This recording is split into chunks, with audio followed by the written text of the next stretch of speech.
Hi,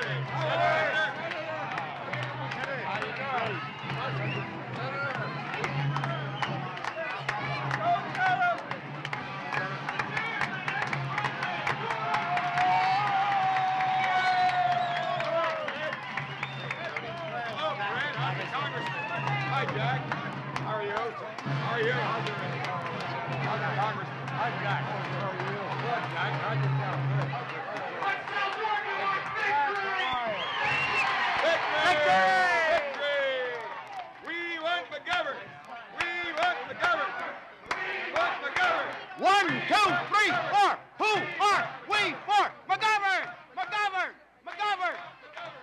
We want McGovern! We want McGovern! And America needs George McGovern as its next president in order to bring us together as Richard Nixon has failed to do.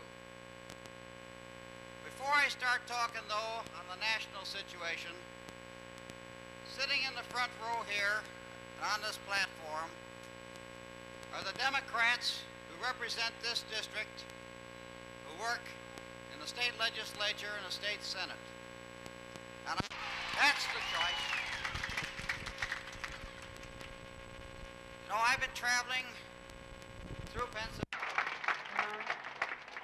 I told George McGovern several weeks ago that I thought one of the turning points of that campaign came as the result of a journey I made through this valley in 1968 in behalf of the Democratic Party. We went on to carry Pennsylvania, and we're going on from today to carry Pennsylvania on November 7th for George McGovern. You know, I heard it said then, and I've heard it said now, that the Democratic Party is fighting against hopeless odds. I say to you, there's no such thing as hopeless odds when the Democratic Party unites behind a candidate like George McGovern.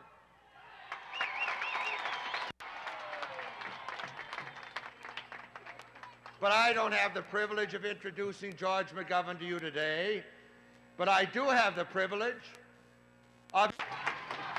Thank you very much, Congressman Fred Rooney, my friend and colleague in the Senate, Ed Muskie, the great governor of this state, Milton Schaaf, the distinguished labor leaders and public officials and party officers on the platform with me, and my Pennsylvania friends. Let me just begin today by telling you what a marvelous inspiration it is to Senator Muskie and to me and to Congressman Rooney, Governor Schaaf, and all the others to stand on this stage and look out on the faces and to see in the hearts of the people gathered here one of the most beautiful crowds that we've seen assembled any place in this campaign. I think it indicates that we can bring you some good news to this Lehigh Valley this afternoon, and that good news has been gathering strength all across this country, and what it says to me is that we're going to have a great people's victory on November 7th.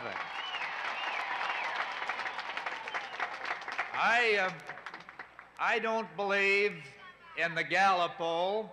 I don't believe in the Harris poll, but I do believe in that good, tall, true poll from the state of Maine, Ed Muskie, and I believe in his predictions. I also believe many of these wonderful signs that I see being held up in this audience today. I like this big one over here, Lehigh Valley Labor for McGovern Schreiber. I see the International Lady Garment Workers Union of Easton America. Well, let me answer that. I wear the bracelet of a prisoner of war who has been sitting in his cell in Hanoi since October 17th, 1967. Mr. Nixon has been in office now for 4 years. Instead of releasing the prisoners of war by ending our military involvement in this tragic enterprise, he has continued the fighting, continued the dying, continued the violence, and in the last 4 years, we've added another 550 young Americans taken captive or missing in action since Mr. Nixon came into office on a pledge to peace. I don't think that's a very good record to take to the American people in 1972. Now let us face the hard facts. Every one of us knows that prisoners of war are released and come home only after the war ends. That's the way it's always been. There's no way by which the next President of the United States or this President of the United States will restore those prisoners to their homes until we recognize that the time has come for us to quit supporting a corrupt military dictator in Saigon who doesn't even have the support of his own people. So let us remember the pledge that was made on October 9, 1968, when candidate Nixon said, "Those who have had a chance for 4 years to bring peace and have not done so do not deserve another chance." Of that administration. Now we read also in this pamphlet that has been distributed,